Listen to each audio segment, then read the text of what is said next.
Hi guys, आपका हमारे YouTube channel LKPCM study में हार्दिक स्वागत एवं अभिनंदन है। जैसा कि आपने हमारी पिछली वीडियो में देखा था क्लास 6 मैथ, ठीक है, 3A को हमने फिनिश किया था। आज हम पढ़ने वाले हैं अभ्यास 3B के बारे में, ठीक है। तो बहुत ही अच्छे तरीके से जो है समझने का प्रयास करेंगे। चलते हैं। प्रश्न कह रहा है कि निम्नांकित प्रश्नों 1 और 2, जो पहला प्रश्न और दूसरा प्रश्न दिया हुआ है, में केंद्रीय खाने की संख्या उसके चारों ओर पटलों पर अंकित संख्याओं से किसी प्रकार संबंधित है। प्रश्न चिन्ह वाली संख्या ज्ञात कीजिए। यानी कि जो मतलब जो है ये चिन्ह पटले दिए हुए हैं, इनमें कुछ संख्याएं लिखी हुई हैं। इनका हमें पहले संबंध ज्ञात करना है कि ये संख्याएं किस प्रकार से संबंधित हैं। और जब ये प्रकार मतलब पता लग जाएगा, इसी के हिसाब से जो है यहाँ पर जो प्रश्नवाचक लगा हुआ है, इसके स्थान पर हम जो है संख्या को ज्ञात करेंगे कि यहाँ पर प्रश्नवाचक चिन्ह के स्थान पर कौन सी संख्या आएगी। ठीक है, तो चलिए हम देखते हैं, इसमें संबंध ज्ञात करते हैं कि इसमें क्या संबंध है, कैसी ये संख्या इसमें फिल की हुई हैं, भरी हुई हैं। तो जैसे यहाँ पर हम देखते हैं कि यहाँ पर 4 और 15, अगर इनको हम जोड़ लें तो ये हो जाता है 19। ठीक है, अच्छा, इसके बाद यहाँ पर माइनस के 7 माइनस के 3, इनको अगर हम जोड़ लें तो ये हो जाता है माइनस के 7 और 3 माइनस के 10। ठीक है, अगर हम इनको घटा दें या जोड़ दें तो क्या हो जाएगा, 9 में से 10 जीरो गया 9। ठीक है, और 1 में से 1 गया 0, यानी कि 9। यानी कि इन दोनों को जोड़ करके और बाद में इसको घटाने पर हमें क्या प्राप्त होता है, बीच वाली संख्या प्राप्त होती है। ठीक है, इसी प्रकार से इसमें हम देखेंगे, यहाँ पे 21 लिखा है, 21 और माइनस के 13। ठीक है, इसको घटाएंगे क्या बचेगा, 11। 11 में से 3 गया, कितना बचा, 9। ठीक है, अच्छा, उसके बाद इसको हम जोड़ेंगे 11 और 9। 11 में से अगर हम 9 घटाते हैं तो ये कितना बचता है, 11 और 9, 11 में से 9 गया 2।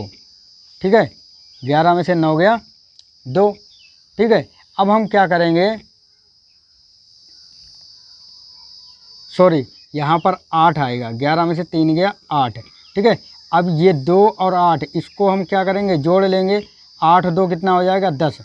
यानी कि इन दोनों को घटाने के बाद और जो घटाने के बाद जो संख्या हमें प्राप्त हुई है, इन दोनों को जोड़ने में हमें क्या बीच वाला अंक प्राप्त हो रहा है, 10।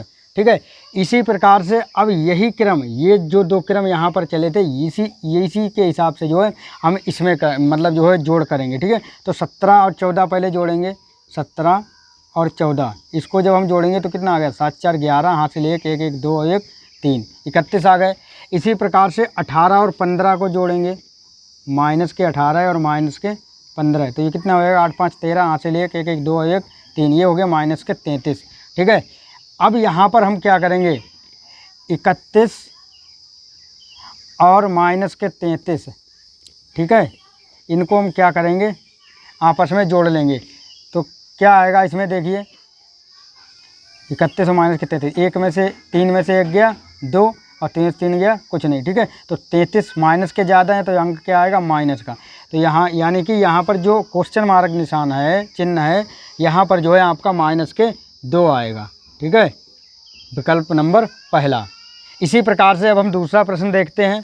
ठीक है, यहाँ पर देखते हैं ये क्या मतलब, इसमें ये कैसे किस प्रकार से संबंधित है। जैसे यहाँ पर 15 और 11, तो 15 और 11 को हम जोड़ेंगे, 15 और 11, जब हमने इसको जोड़ा तो क्या आया, 5 और 1 6 1 1 2, यानी कि 26 आ गया। इसी प्रकार से 19 और 3 को, तो प्लस के 19 माइनस के 3, ये घटा लो, 9 में से 3 या 6 16। ठीक है, अब क्या करेंगे, यहाँ पर ये 26 और 16, यहाँ पर इसका क्या आया, इनका जोड़ 26 आया और इनका जोड़ कितना आया, 16। तो 26 और 16 को हम क्या करेंगे, घटाएंगे। ठीक है, इसमें हमने क्या किया था, इन दोनों में जोड़ किया था, यहाँ पर क्या है, मेथड जो है लगेगा घटाना। तो 6 में से 6 गया 0 और 2 में से 1 गया 1, यानी कितना प्राप्त हो रहा है, 10। तो यहाँ पर बीच में 10 आ गया। ठीक है, इसी प्रकार से अब हम क्या करेंगे, इनको जोड़ेंगे। 10 और 7 कितने हो गए, 10 और 7 17। ठीक है, 4 और 5 कितना हो गया, 9। ठीक है, अब हम क्या करेंगे, बड़ी संख्या में से छोटी संख्या को घटा देंगे। तो 17 माइनस के 9, 17 में से 9 गया, कितना बचा, 8, यानी कि बीच में हमारा क्या है, यहाँ पर 8। ठीक है, तो इसी प्रकार से अब हम इसको करेंगे। 12 और 6 कितना हो गया, 12 और 6, 12 प्लस का 6 बराबर 18, और 8 और 5 कितना हो गया, 8 और 5, ठीक है, इसको जोड़ेंगे 13। अब हम क्या करेंगे, 18 में से 13 को क्या करेंगे, घटा देंगे। तो 18 माइनस के 13 बराबर 8 में से 3 गया, कितना बचा, 5, ठीक है, 1 में से 1 गया, कुछ नहीं, यानी कि प्लस के 5। तो यहाँ पे प्लस के 5 कहाँ पर है, दूसरा विकल्प, यानी कि यहाँ पर जो है प्रश्नवाचक के स्थान पर हमें क्या करना है, प्लस के 5 रखने होंगे, ठीक है। तो जो है इसी प्रकार, यानी कहने का मतलब है इसमें जो संख्याएं हैं इनको पहले जोड़ेंगे, जोड़ने के बाद फिर इन दोनों का जो जोड़ आएगा उसको हम घटा देंगे, ठीक है, तो बीच वाली संख्या हमें प्राप्त हो जाएगी। इसी प्रकार से इन दोनों को जोड़ेंगे, इन दोनों को जोड़ेंगे, और जिसका योग ज़्यादा होगा उसमें ज़्यादा वाली से कम वाली संख्या को घटा देंगे, बीच वाली संख्या प्राप्त हो जाएगी। इसी प्रकार से इसमें 12 और 6 जोड़ेंगे, 8 और 5 को जोड़ेंगे, बाद में जो संख्या ज़्यादा है उसके कम वाली संख्या को घटा देंगे, हमें बीच वाली संख्या प्राप्त हो जाएगी, ठीक है। तो चलिए अब हम चलते हैं क्वेश्चन नंबर 3 पर। अपनी अभ्यास पुस्तिका में खाली जगह भरिए, यानी कि जो रिक्त स्थान है इसमें हमें मतलब जो है भरना है, ठीक है, फिल करना है। तो पहला प्रश्न है, 2 पूर्णांकों का योगफल सदैव होता है, ठीक है। जैसे मान लीजिए कोई 2 पूर्णांक हैं, जैसे मान लो पूर्णांक क्या होता है, 0, 1, 2, 3, -1, -2, -3, ये सभी क्या है, हमारे पूर्णांक हैं, ठीक है। अगर 2 पूर्णांक का योगफल अगर हम इनको जोड़ लें, जैसे मान लो यहाँ पे 2 है, यहाँ पे 3 है, ठीक है, 2, 3 और 2 को अगर हम जोड़ें तो क्या आएगा, 1, ठीक है, 3 में से 2 गया, क्या बचा, 1 बचा। अब 1 क्या है, 1 पूर्णांक है, या हम 2 में से अगर 3 को घटाएं, जैसे माइनस के 3 ले लो, प्लस का 2 ले लो, तो ये क्या बचेगा, 3 में से 2 गया, माइनस का 1, ठीक है। तो ये क्या है, पूर्णांक है, ठीक है। पूर्णांक क्या होता है, प्लस में भी हो सकता है, माइनस में भी हो सकता है, शून्य भी हो सकता है। तो 2 पूर्णांकों का योगफल क्या होगा, सदैव पूर्णांक होगा, क्या होगा, पूर्णांक, ठीक है। इसी प्रकार से 2 धन पूर्णांकों का योगफल, 2 धन पूर्णांक कोई ले लो, जैसे मान लीजिए हमने प्लस का 2 ले लिया और प्लस का 5 ले लिया, तो क्या हो जाएगा, 5 और 2 कितना हो जाएगा, 7, किस में आएगा, प्लस में। यानी कि 2 धन पूर्णांकों का योगफल क्या होगा, हमेशा धन होगा, क्या होगा, धन होता है या धनात्मक ही होता है, ठीक है। इसी प्रकार से तीसरा नंबर देखेंगे, नंबर 2 ऋण पूर्णांकों का योगफल होता है। अब 2 ऋण कोई पूर्णांक ले लो, ऋण मतलब ऋणात्मक, यानी कि नेगेटिव, माइनस वाले, ठीक है। तो जैसे मान लो यहाँ पे माइनस का 5 ले लिया हमने, माइनस का 2 ले लिया, ठीक है। अब ये माइनस माइनस क्या हो जाएगा, कॉमन आ जाएगा, और 5 और 2 कितना होता है, 7, ठीक है।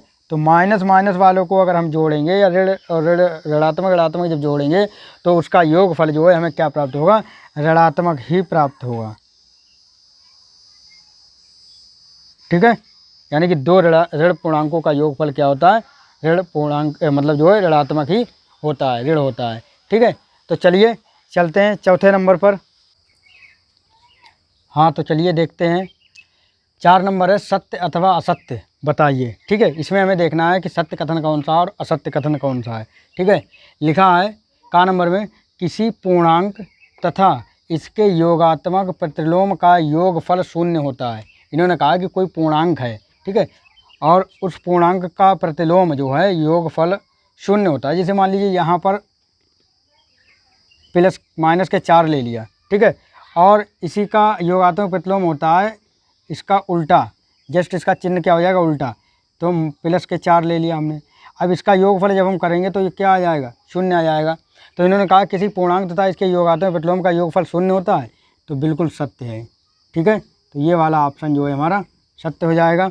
अब दूसरा नंबर है हमारा खा नंबर कि शून्य ऋण पूर्णांक है, ठीक है, शून्य ऋण पूर्णांक है, तो ये हमारा असत्य है, क्योंकि शून्य ना तो ऋण है और ना ही धन है, ठीक है। तो ये कैसा है, हमारा असत्य है, ये हमारा हो जाएगा असत्य, ठीक है। चलिए इसी प्रकार तीसरे नंबर पर देखेंगे, 2 ऋण पूर्णांकों का योगफल धन पूर्णांक होता है। इन्होंने कहा कि कोई 2 ऋणात्मक संख्याएं हैं, ऋणात्मक मतलब नेगेटिव नंबर, ठीक है, और जैसे मान लीजिए यहाँ पर माइनस के 4 ले लिया हमने, यहाँ पर माइनस के 5 ले लिया।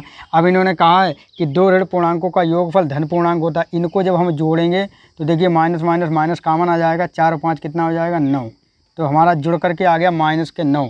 यानी कि दो ऋण पूर्णांकों का योगफल क्या होता है, सदैव ऋण पूर्णांक होता है, जबकि इन्होंने कहा है कि योगफल धन पूर्णांक होता है। तो ये इनका कहना जो है गलत है। ठीक है, तो ये भी हमारा कैसा हो जाएगा, असत्य हो जाएगा। ठीक है, ये ऑप्शन जो है हमारा असत्य हो जाएगा। ठीक है, इसी प्रकार से घ नंबर है, किसी पूर्णांक और शून्य का योगफल उस पूर्णांक के बराबर होता है। कहने का तात्पर्य कि किसी पूर्णांक और शून्य का योगफल उस पूर्णांक के बराबर होता है। मान लीजिए कोई हमने अब पूर्णांक लिया है, जैसे मान लीजिए हमने 5 लिया है। ठीक है, अब 5 में अगर क्या करें और शून्य का योगफल, शून्य को हम क्या करें, जोड़ दें इसमें, तो क्या होगा, 5 ही आएगा। तो कहने का मतलब किसी पूर्णांक, यानी कि ये पूर्णांक रहा, ये शून्य रहा, योगफल किसका होता है, इसी पूर्णांक के बराबर होता है। यानी कि ये पूर्णांक के क्या होगा, योगफल बराबर होगा। तो बिल्कुल सत्य है इनका। ठीक है, कहना तो यहाँ पर क्या हो जाएगा, ये ऑप्शन हमारा सत्य हो जाएगा। यानी कि कोई भी पूर्णांक हुआ उसको जब हम जोड़ेंगे तो वो मतलब शून्य को जब जोड़ेंगे उसमें तो वो उसी के बराबर ही आएगा, उस पूर्णांक के। चलिए यहाँ नंबर देखते हैं, एक ऋण और एक धन पूर्णांक का योगफल सदैव धन पूर्णांक होता है। इन्होंने कहा कि एक ऋण पूर्णांक और एक धन पूर्णांक का योगफल सदैव धन पूर्णांक होता है। तो ये सदैव वाला ऑप्शन यहाँ पर असत्य हो जाएगा। ये सदैव अगर ना होता, मतलब जरूरी नहीं है कि ऋण पूर्णांक और धन पूर्णांक का योगफल सदैव धन पूर्णांक हो। भाई ऋण भी तो हो सकता है। जैसे मान लीजिए यहाँ पर, जैसे हमने यहाँ पर प्लस के 5 ले लिया और माइनस के 2 ले लिया, तो इसको जब हम योगफल करेंगे तो ये क्या आ जाएगा, प्लस के 3 आ जाएगा। इसी प्रकार से अगर हम यहाँ पर माइनस के 5 कर दे, यहाँ पर प्लस के 2 कर दे, तो ये क्या हो जाएगा, माइनस के 3 हो जाएगा। इन्होंने कहा योगफल सदैव धन पूर्णांक होता है, तो ये ज़रूरी नहीं है। मैटर ये करता है कि जो संख्या ज़्यादा होगी, अगर वो माइनस में ज़्यादा हुई, प्लस वाली कम हुई, तो माइनस में हो सकता है आंसर। ठीक है, और अगर प्लस वाली ज़्यादा हुई, माइनस वाली कम हुई, तो प्लस में हो सकता है, यानी कि धनात्मक भी हो सकता है। संख्या पर मैटर करता है कि संख्या धनात्मक वाली बड़ी होगी तो धन पूर्णांक होगा, और ऋणात्मक वाली बड़ी होगी तो ऋण पूर्णांक होगा। ठीक है, तो इनका कहने का मतलब जो है ये गलत है। ठीक है, तो ये क्या हो जाएगा, असत्य हो जाएगा। ठीक है, सदैव धन नहीं होता, ऋण भी हो सकता है, धन भी हो सकता है। संख्या रेखा पर -18 और +18 शून्य से समान दूरी पर हैं। ठीक है, तो देखिए -18 हैं, +18 हैं, ये शून्य के क्या होंगे, समान दूरी पर होंगे। इधर वाली आपकी क्या होगी, पॉजिटिव संख्या होंगी, इधर वाली क्या होंगी, और नेगेटिव संख्या होंगी, ऋणात्मक होंगी, इधर धनात्मक होंगी। ठीक है, तो जितनी दूरी यहाँ पर इधर बढ़ेंगे उतनी ही दूरी इधर माइनस में भी जाएंगे। ठीक है, तो अगर हम जैसे मान लीजिए यहाँ पे 1 2 3 बढ़े, यहाँ पर भी 1 2 3, ऐसे ही 18 बढ़े जाएंगे डॉट डॉट करके। ठीक है, यहाँ पर भी -18, तो ये क्या हो जाएगा, ये 0 जो होता है वो किस में होता है, बीच में होता है। ठीक है, तो ये बिल्कुल समान दूरी पर होंगे, तो ये जो है यहाँ पर सत्य हो जाएगा। ठीक है, ये हमारा ऑप्शन सत्य हो जाएगा। अब इन्होंने कहा है लास्ट है, दो धन पूर्णांकों का योगफल सदैव धन पूर्णांक होता है। दो धन पूर्णांकों का योगफल सदैव धन पूर्णांक, ये बिल्कुल इन्होंने सही कहा है, सत्य है ये। क्योंकि मान लीजिए कोई दो धन पूर्णांक ले लो, जैसे मान लीजिए हमने 10 ले लिया, प्लस का 10 और प्लस के 5, अगर इनको जोड़ेंगे तो ये कितने आ जाएंगे, 15। किसके, धनात्मक, यानी कि प्लस के ही। ठीक है, और कोई संख्या ले लो, जैसे मान लो प्लस के 20 और 30, ये हो गए प्लस के 50, यानी कि दो धन पूर्णांकों को जब हम जोड़ेंगे तो ये सदैव धन पूर्णांक ही होगा। ठीक है, तो ये यहाँ पर सत्य हो जाएगा। ठीक है, तो अभ्यास 3 भी आज समाप्त हुई। ठीक है, इसके बाद हम अगली अभ्यास की तरफ चलेंगे नेक्स्ट वीडियो में, और 3C के बारे में बताएंगे। और इसी के साथ अब हम वीडियो को समाप्त करते हैं। ठीक है, जय हिंद, जय भारत, वंदे मातरम।